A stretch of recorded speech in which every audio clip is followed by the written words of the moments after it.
Order नहीं आया। इस बार न जाने क्यों इतनी देर हो गई। वैसे महीने की 10-15 तारीख के बीच उनके रुपए आ ही जाते थे। उनकी ड्यूटी आजकल लेह में है। पिछले महीने तक वे सुदूर आइजोल मिजोरम में तैनात थे, तब भी पैसे समय पर आ गए थे।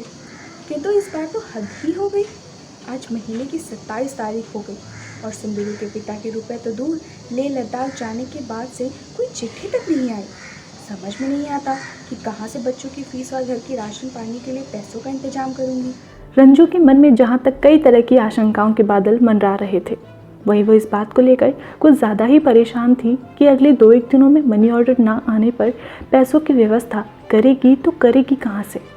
आखिर मनी ऑर्डर की प्रतीक्षा में कितने दिनों से वो बच्चों को उनकी फीस सहित हल लगाने वाले, घराट की मरम्मत कर रहे मिस्त्री सहित न जाने कितने लोगों से वायदे जो कर चुकी थी। मोहनलाल ने टोलका व पलडुंगा के खेतों का हल तो पहले ही आधे अधूरे में छोड़ दिया है। उसके पास गांव के 3-4 और लोगों के खेतों में हल चलाने का जिम्मा है। अगले 2-3 दिनों में यदि उसे रुपए नहीं मिले तो हमारे खेतों में उसकी दिलचस्पी बिल्कुल ही खत्म हो जाएगी। मिस्त्री भी तब से 3-4 बार आ चुका है रुपए लेने। बच्चों को भी तो 15 तारीख तक स्कूल की फीस जमा करनी थी। आज तक तो वह बच्चों को किसी तरह मनाकर पेमेंट से स्कूल भेजे जा रही थी, लेकिन आजकल में यदि मनी ऑर्डर नहीं आता तो बड़ी मुश्किल में कहाँ जाएगी वह। इसी अधेड़ बुन में आज का आधा दिन भी बीत चुका था। जब सुंदरू के पिता घर आते तो मोहनलाल से जो भी काम करवाओ वो हर पल तैयार रहता। पिछली बार की होली में मोहनलाल जेठान के खेतों में पुश्ते से नीचे गिर गया था, तो सुंदरू के पिता ने अकेले ही उसे कंधे पर लाद कर 4 मील दूर अस्पताल तक पहुंचाया था। यद्यपि मामला हल्की फुल्की चोट में ही टल गया, क्योंकि नीचे गोबर का ढेर लगा था, जिसमें गिरने से वह और अधिक चोटिल होने से बच गया। कुछ दिन बाद मोहनलाल जब हमारे चौक में आया तो टोपी उतारकर सुंदरू के पिता के पाँव में रखकर कह रहा था, काका नहीं होते तो उस दिन मर ही जाता मैं। काकी, ये एहसान जिंदगी भर नहीं भूल पाऊंगा। काका के मेरे ऊपर पहले भी इतने एहसान हैं कि अब मैं आपके खेतों में बिना रुपए लिए हल जोतूंगा। उस दिन मोहनलाल की बातें सुनकर रंजू खूब हंसी थी। सुंदरू के पापा घर आते तो मोहनलाल उनके ही इर्द गिर्द मंडराता रहता। वो जब भी घर आते तो एक पेटी फौजी रम लेकर आते और घर का कामकाज करने वालों को पिलाते रहते। हल लगाने वाले से लेकर लकड़ी फाड़ने वाले तक सबके सब दोगुना उत्साह के साथ काम करते और इसके साथ ही घर में यकायक चहकदमी बढ़ जाती।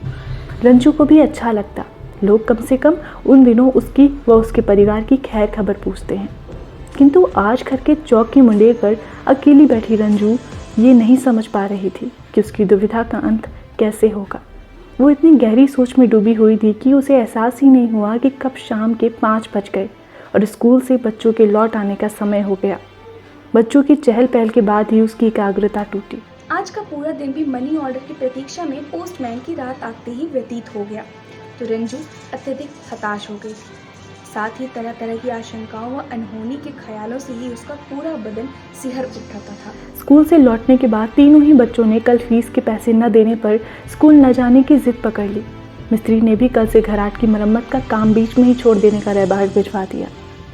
शंकाओं आशंकाओं के बीच उसने बुझे मन से किसी तरह हिम्मत जुटाकर बच्चों के लिए खाना बनाया और खाना खिलाकर तीनों को सुला दिया।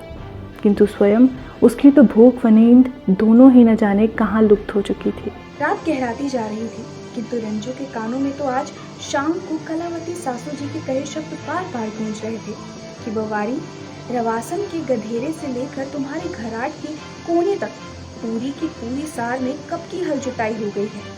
केवल तुम्हारे खेत ही बीच बीच में बदरंग लग रहे हैं। मोहनलाल से कहकर कल सुबह ही सारे खेतों में हल लगवा लो। इस बार क्या हो गया इस मोहनलाल को? पहले तो सबका काम छोड़कर सबसे पहले लगा दिया करता था तुम्हारा हल। रंजू सोचे जा रही थी कि ऐसी जगहसाई तो पहले कभी नहीं हुई। हमारे खेतों में बुआई न होगी तो मैं किस तरह दुनिया को मुँह दिखाऊंगी?